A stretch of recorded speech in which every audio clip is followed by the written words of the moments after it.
Un couple était marié depuis 10 ans sans avoir eu d'enfant. Mais lors des funérailles de son mari, on lui annonça qu'une petite fille de 7 ans était enregistrée sous son nom de famille. Elle pensa d'abord à une erreur administrative. Mais quand le médecin présenta l'acte de naissance de l'enfant et qu'elle vit la petite fille se tenir devant elle, elle ne put que se rendre à l'évidence. Claire ne pouvait pas croire que son mari l'avait trahie. Pour découvrir la vérité, elle récupéra le téléphone qu'il utilisait de son vivant. Ne connaissant pas le code, elle tenta plusieurs fois de le déverrouiller, sans succès.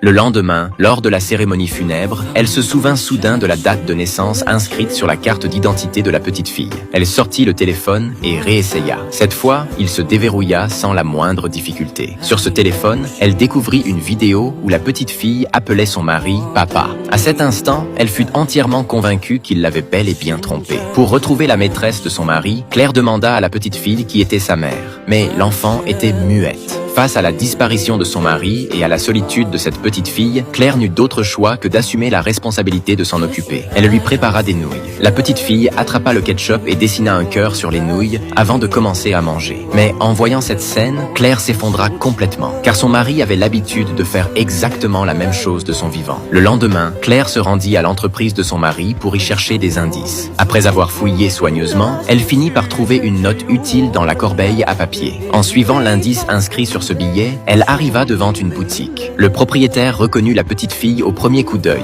Il devait forcément connaître la mère de l'enfant. Claire mentit alors, prétendant que la fillette s'était perdue et qu'elle souhaitait la ramener chez elle, sans toutefois connaître son adresse. Le commerçant ne se méfia pas et lui indiqua immédiatement la direction à suivre. Claire emmena la petite fille jusqu'à la porte, rassembla son courage et sonna à la porte. Mais personne ne répondit. Elle dut s'asseoir dans l'escalier pour attendre. C'est alors que la petite fille sortit une clé de la bouche d'incendie voisine et la lui tendit. Claire ouvrit la porte. Ce qu'elle découvrit à l'intérieur la laissa pétrifiée sur place.